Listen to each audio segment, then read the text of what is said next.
very warm welcome to the show.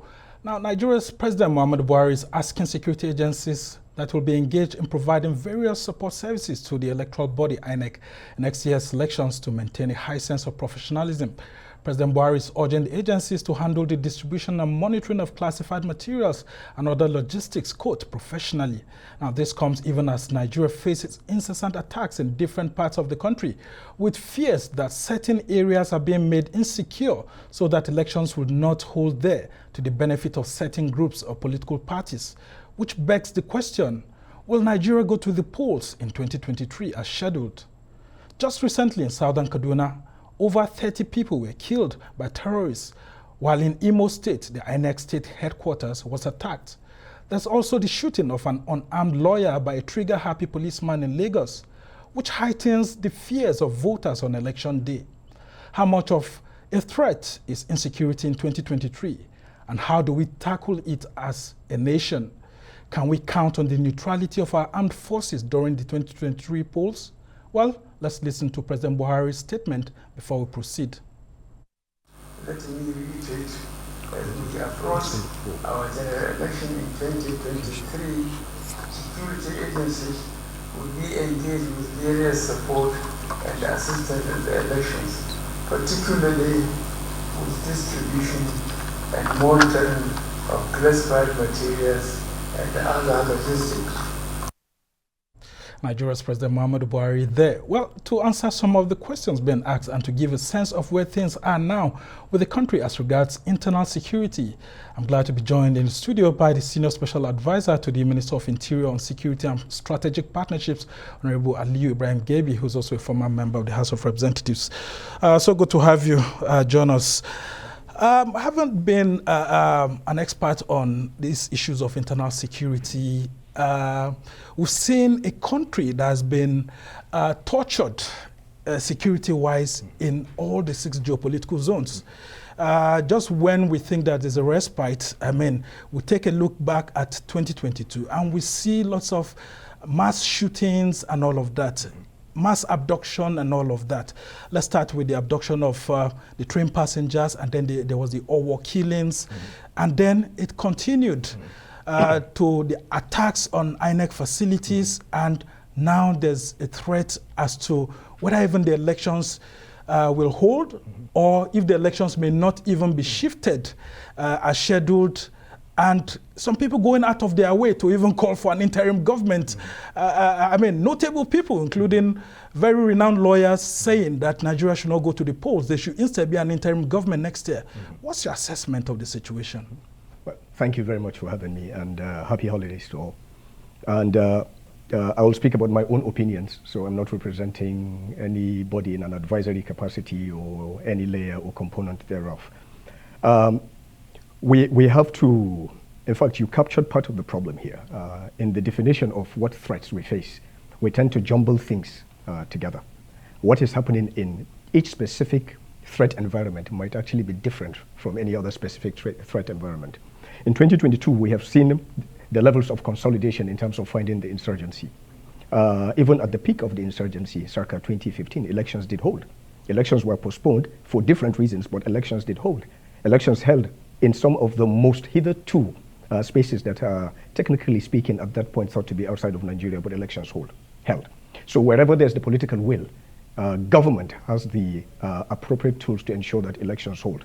And we do not take these transitional circles that we have gone through since 1999 for granted. We must not. We must not take them for granted. Whatever can or might or would scuttle them, we should see them as our collective enemies and fight them to finish. In terms of where we are, again, we have consolidated in the fight against the insurgency. You can see normalcy beginning to return in the Northeast. But what's happening is the threat environment keeps shifting. While we're fighting insurgency, we now begin to see pockets of organized criminal franchise springing up in spaces. You talked about the train, for example. The train abduction was regrettable. Nigerian citizens shouldn't have gone through what they went through. But be that as it may, the collective might of the Nigerian security and intelligence forces, as appropriate, did what they were supposed to do and brought back those that were taken by the terrorists. Could they have done it a lot faster? Probably yes. But did they do it? Yes, they did it. And we have seen a cohesion that we have never seen before as far as the security space and the defense sector is concerned, you now have service chiefs and intelligence chiefs that operate as one organism with one central point of command. The commander-in-chief gives the command, and they, as a singularity, effect the command of the commander-in-chief. So what the commander-in-chief, President Buhari, said recently was just reminding them of what their charge was, to ensure that they were neutral, etc., etc. And it goes without saying. But politically, sometimes you have to make certain political statements so that the political terrain will hear it and will assume that but what when you see President Buhari emphasizing on this over and over, insisting that elections must hold, isn't it because as a commander-in-chief of the country that he's receiving some negative reports to the contrary? Not necessarily. I take you back to 2015 when candidate Muhammadu Buhari, CPC, was leaving the party headquarters and was accosted by a foreign journalist, and I quote, and the man asked him, General Muhammadu Buhari, what about elections, postponement, and so on and so forth? And he turned around angrily and he told him, elections held in Syria, elections held in Afghanistan, war zones. What is Boko Haram? Elections will hold.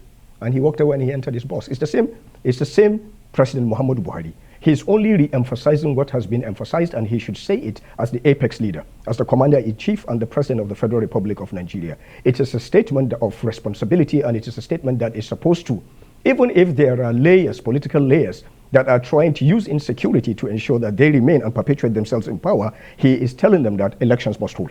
If you are not ready for elections, then you move out. We know, as a politician in my past life, I know there are entities who are occupying political seats that rely on insecurity for them to continue.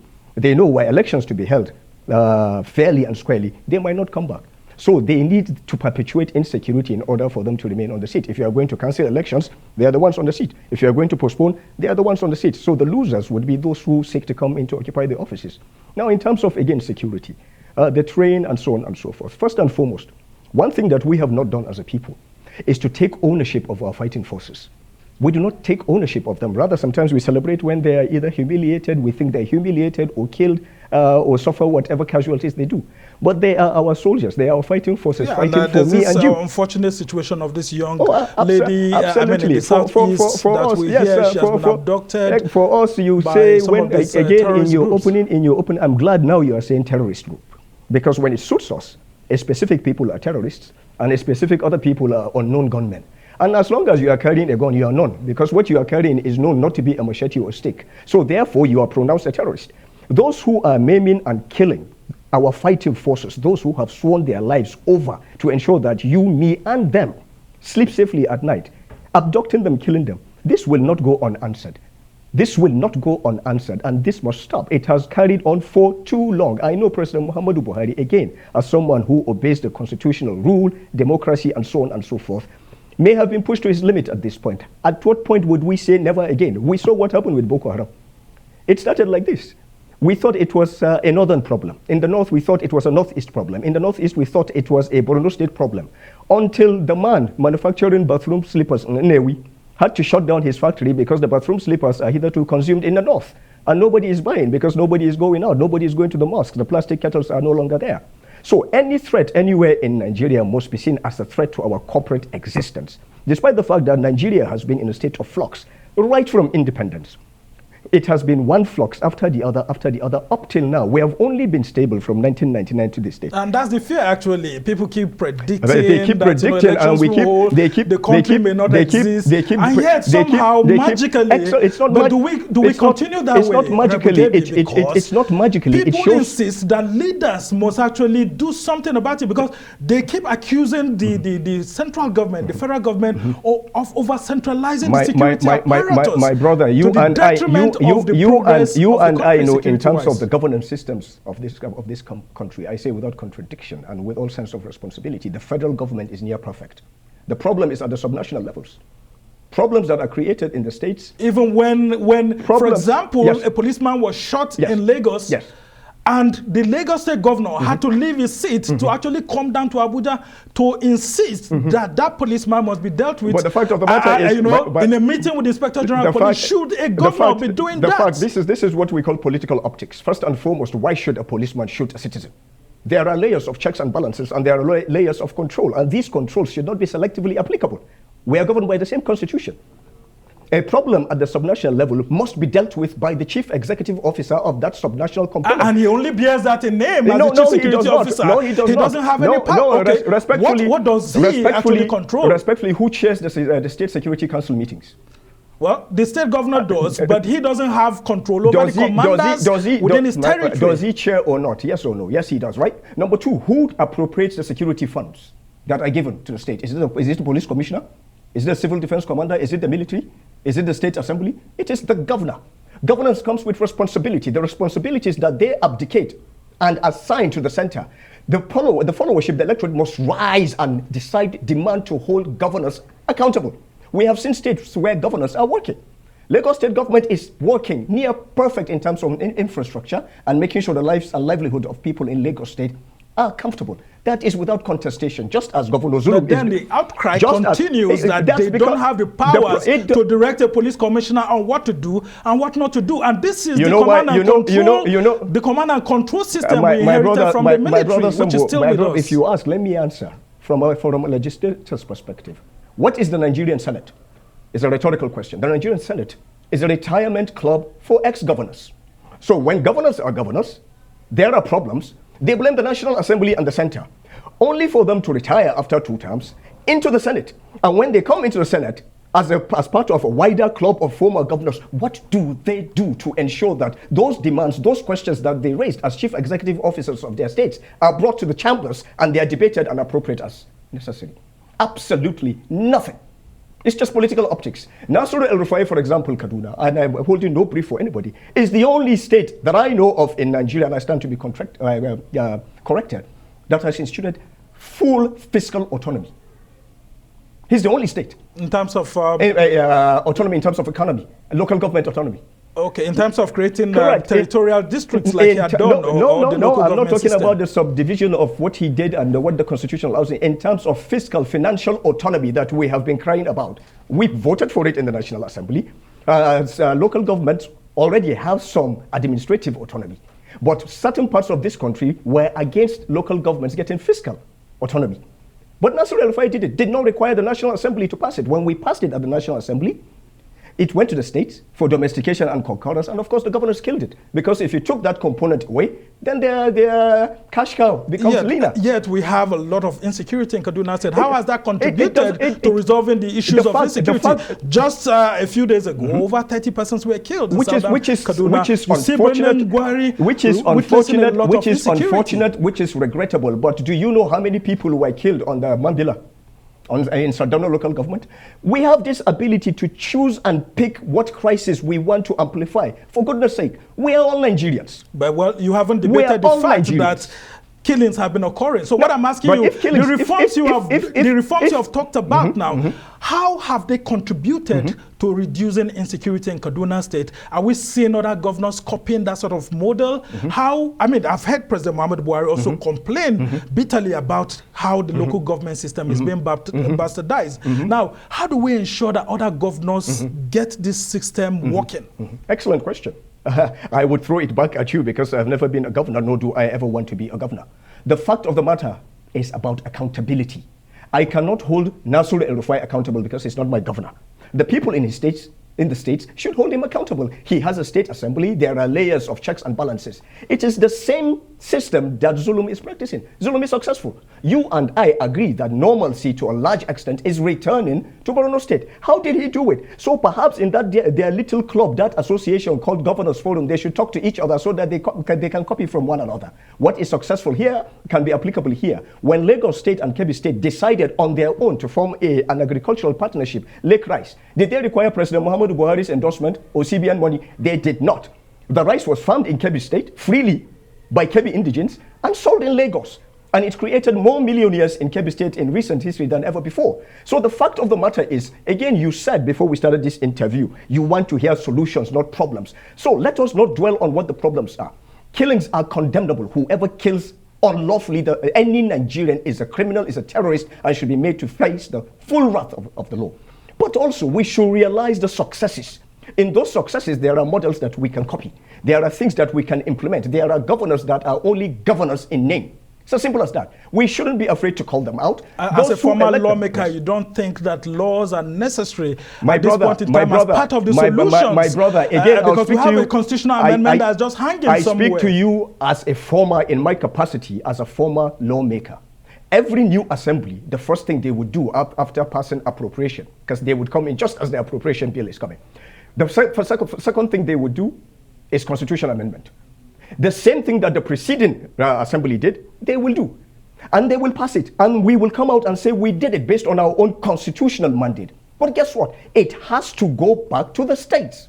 There must be 25% concurrence before it is passed into law and the changes occur. And of course, they've done that. For example, the issues of state police federal government, is still hanging at the moment. But National Assembly has discharged its responsibility. It's up to the states. But as long as the state governors do not want certain thing to happen, they will rally and they will kill it. And why do you think they don't want that to happen? Because perhaps you should you and I know that this issue of insecurity is going out of hand. Yes. And yes, we know that the federal government is if we're talking about insecurity, but what do we do in terms of resolving this issue constitutionally? If we're talking about resolving insecurity in Nigeria, the Constitution has provided every template we will ever need. But it hasn't provided state police. On a scale of 1 to 10, perhaps you do not know, just as others do not know, perhaps creating state police at this point, bringing in more ethnic militia under the precipice of state police, armed, perhaps we're going to complicate the issue. But the states are already going ahead, even without constitutional backing. Even if they are only stretching the mandate within the ambits of the Constitution. There is still only one IGP in Nigeria. There is still only one Nigerian Police Council. So those checks and balances must be there. We should be careful in trying to solve a problem. We don't cut off our nose to spite our face, or we throw away the baby with the proverbial bubble. Are you for or against state police? Personally, I would reserve my opinion because I do not. I would like to hear that. I kicked against it when I was in National Assembly, and I will still kick against it. There are states in Nigeria, there are parts of the country that state police could work. There are parts of the country state police cannot work. So should it be made optional? Well, then? It does not matter. This is not for me as a private citizen to debate. It is for my much learned colleagues in the National Assembly and the state assemblies. But the problem in Nigeria is we have this unique ability to refuse to address traditional grievances. And the traditional grievances of tomorrow are the problems of today. We have to address traditional grievances. Sometimes all I need is to face you, look you in the eye and say, my brother Sambo, I wronged you, I am sorry. That's it. But if we don't do it, we keep piling traditional grievances and so on and so forth to the point where every single Nigerian is aggrieved. But we're angry with ourselves. We're not angry with Nigeria. The fact of the matter is we have a very weak national identity. I say this everywhere I'm privileged to speak. The only time you, Sambo, are a Nigerian is when you pick up your green passport, your beloved passport, and you're going to travel. When you present it, that you are a Nigerian because you need that document. And you cease to be a Nigerian the day you return. In fact, chances Isn't that because the leaders have refused to allow more Nigerians to emerge? Let me finish. When you return, when you reach that cubicle, there are two people, one in uniform, one not in uniform. When you pass it to a non-uniform person, chances are he looks at it and he goes, Sambo, from Bauchi, I'm also from Bauchi. You revert to your ethno-religious identity and you put the Nigerian identity in your back pocket. What President Buhari has done with this security sector, with this defense sector, with this crop of very few magnanimous, exceptionally competent, capable war generals, is to begin to craft a national identity. The Southwest is miles ahead of everyone because their identity first is ethnic. So the 6 states there are able to operate as one. This is why a commissioner, somebody from Oyo can become commissioner in Lagos and go back and be governor in Oyo State, for example. They're the only contiguous entity that has that because they have a strong sense of ethnic identity. Perhaps as a nation, we should copy from them. What we need is a strong national identity built on consensus where every Nigerian is Nigerian and no Nigerian is more Nigerian than any other Nigerian. And it still comes back to the Constitution. And that's why you have the issues of federal character. Necessarily. But let's get back to the elections. Not necessarily, because I need to correct that assertion because sometimes you are also a leader. When you feed your followers a perception of the Constitution, they take it hook, line, and sinker. Well, and the Constitution, the failing of the political elite, the political class, is the Constitution has not been simplified enough for laymen anywhere, everywhere, to pick it up and understand it. For example, Boko Haram, if they had known that Sharia is a right in the Constitution, perhaps they will not be running around saying we want Sharia everywhere. It is a guaranteed right. Freedom of association, freedom of movement, freedom of speech. Everything is there, and we are one of the freest countries on this green planet. And I stand to face anyone to challenge that. Okay, let's get back to what we have at hand. Are you so confident that with President Buhari's directive to the security agencies that with all we've been saying, that somehow our armed forces could be neutral and Not help could be. the civilian authorities to deliver a free, fair, and credible election in 2023? I take offense in using that phrase "could be" because they are. They are the only national component that we have where there is consensus. This is our army. This is our DSS. This is our civil defense. Otherwise, you would not find people running helter-skelter trying to get into those services. Every tribe, every creed, every religion. So they are our services. And they are neutral. And President Muhammadu Buhari did not charge them. President Muhammadu Buhari only reminded them the oath that they took is the same oath that this young lady who has been abducted by terrorist criminals, suffering humiliations and might lose her life, that take seriously. And that will not deter other people from lining up to join the Nigerian army. This is our army. These are our soldiers fighting so that we may live. And if we don't show premium on their lives, then we're less than animals. Okay, during the year, we actually had these issues of Owo killings, for example, where people stormed the church, killed lots of people. And it's so disheartening that up till now, I mean, majority of the killers are yet to be fully brought to book. That's not true. You see the issues of the correctional facility in Kuje. That's also, yep. Majority of them are yet to be fully be brought to book my brother, or rearrested totally. That's not true. Yeah, I mean, some. I can tell you. I mean, I'm just listening. Yeah. Just hold on. Yeah. These are some of the security challenges that we had, and of course, you saw the daring attack on the state, INEC state headquarters in Imo State, and then I mean, it keeps on going that way around the country. When people see all of this, Honorable Gebi, at some point they come to a conclusion that it may lead to voter apathy in 2023, and people will be afraid to come out on election day. Perhaps unwittingly, this is the strategic communications that those who seek to destabilize us seek for you to put out there. Elections hold in states where there is absolute total chaos and warfare. Don't forget, it is in this same country, under this same chaos, I hate to sound mediocre, but it is under these circumstances that the second Niger bridge is completed and people are still traversing them. It is under this same chaos that we are talking about that a President Muhammadu Buhari administration came and paid up all the arrears of the Biafran soldiers. It is under this same President Muhammadu Buhari, this same chaos that Dangote is about to launch the biggest refining capacity anywhere in the world.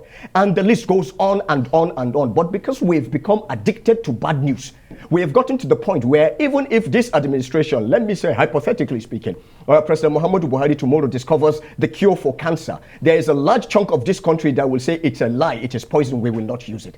So let us not dwell on the bad news. There is a lot of good that is happening. Perhaps the good has not been amplified by those who should, to the point where it drowns the bad news. Are there things wrong? Absolutely. Are we unhappy? Yes, we are. Can things be better? Absolutely. Are we doing too badly? Certainly not. Are we on the trajectory? Some countries, I mean, like the Western embassies, you and I had talked about this earlier on, don't see things from that perspective. And they issued security advisory at some point. Do you think that security advisory was politicized by some of these Western nations? Here, I said the same thing, you can still quote me. And then I will use this medium then, perhaps in my capacity as a concerned citizen, to tell Nigerians, do not go to the United States. Because if you go as a holiday maker, you will enter a shopping mall or a grocery shop or a bar, and somebody can just come and shoot you. How many killings, how many shootings in the United States of America? Have you amplified it? Do you have the statistics? Do you have the statistics of crime in Nigeria in terms of wanton gun violence, not organized crime, not insurgency? United States is the capital of the world in terms of just random killings and school shootings. We don't talk about that, because we see nothing good about us, because some white person sitting somewhere, like I told you before, has decided there is nothing good about us. I am proud to be a Nigerian, and we are not doing too badly. Should we hold our leaders accountable? Absolutely, without a shadow of a doubt. Well, some will tell you that they are not so proud to be Nigerians at this point in time. If I and you can see lots of young people moving out of the country. What would you, if you were in the position to actually advise some of these people who are moving out of the country? First and foremost, what will you say to them? Let me give you a hypothetical situation. What is the average temperature right now in Canada? Let's say the average temperature, and I'm not saying somebody should go and fact check because I'm just quoting figures from my head. Let us say it is -2.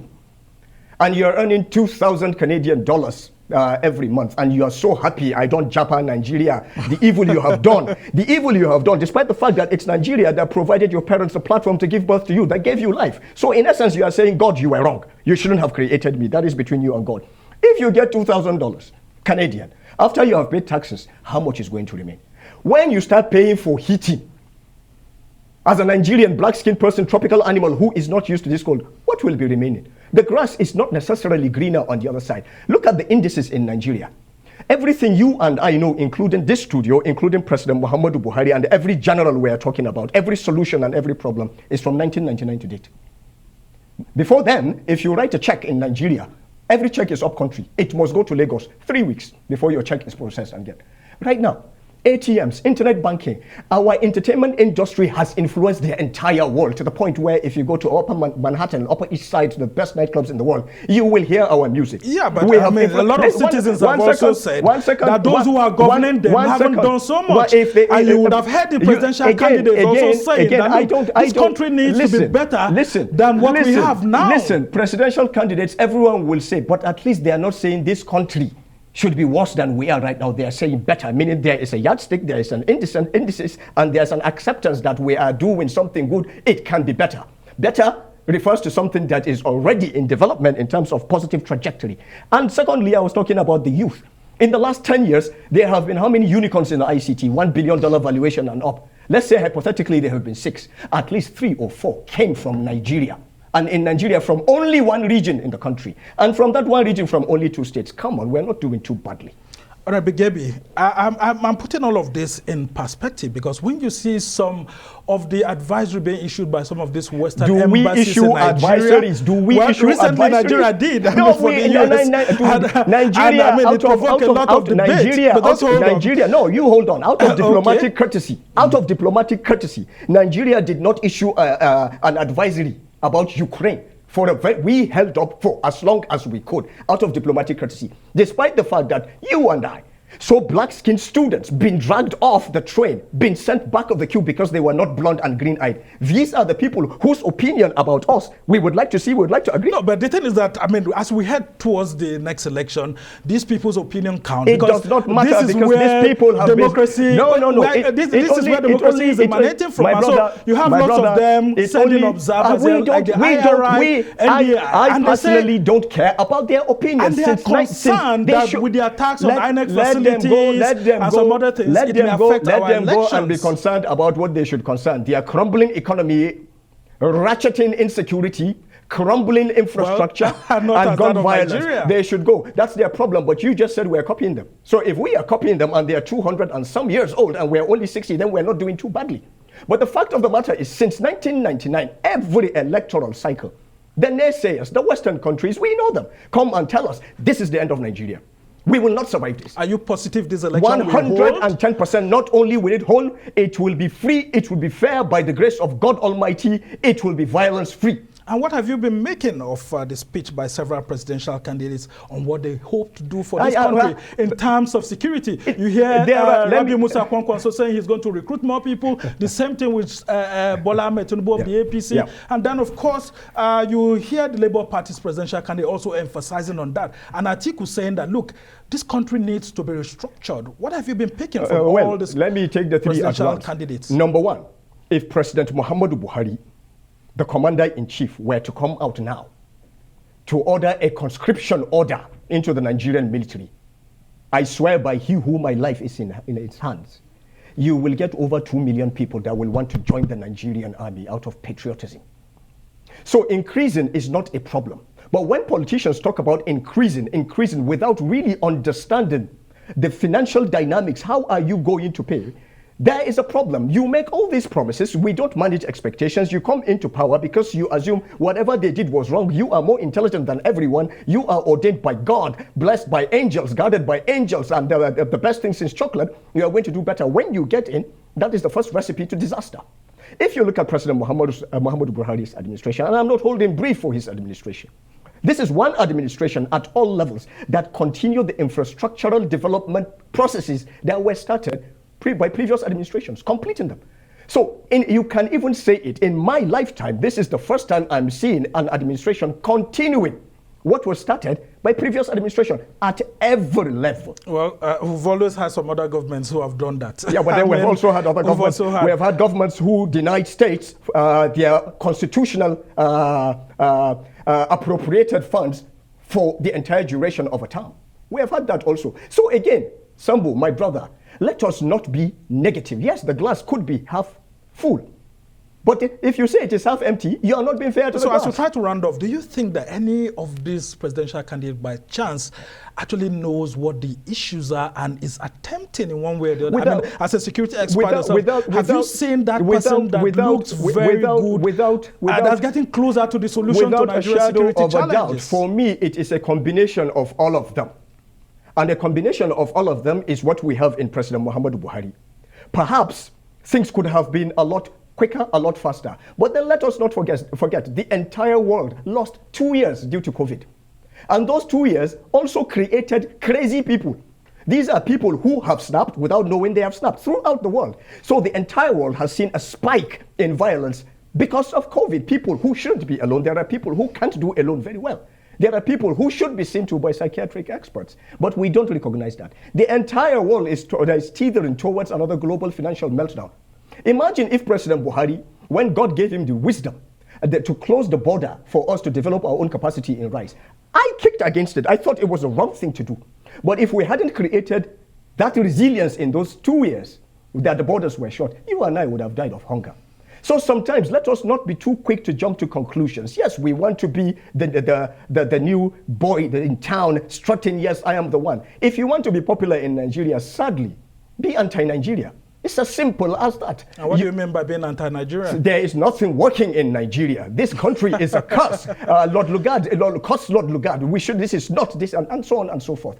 Within us are some of the kindest, most intelligent, most compassionate people God has created anywhere on this planet. And we have enough empathy to share to the entire world. Well, not everyone shares that optimism with you. That's why they say opinion is like buttocks. Everyone can sit on their own. I am certainly sitting on mine. Well, as we try to round off this conversation, I mean, with your knowledge of the security sector, what will you advise the next president of Nigeria when it comes to the issues of restructuring the armed forces? First and foremost, in terms of funding, in terms of strengthening our capacity to attack terrorism and other forms of crime.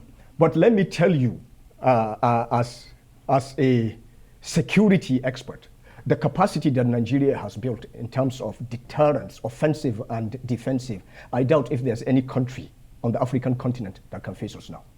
Just because you don't see political successes every single second of every single minute of every single hour, you and I are talking, living, breathing, or sleeping, there are operational successes. And it is a culmination of operational successes that lead to the tangible, visible political success. But because we are so impatient, we are so jaded, we are so hooked on bad news, all we want is the political news so that some people can be celebrated.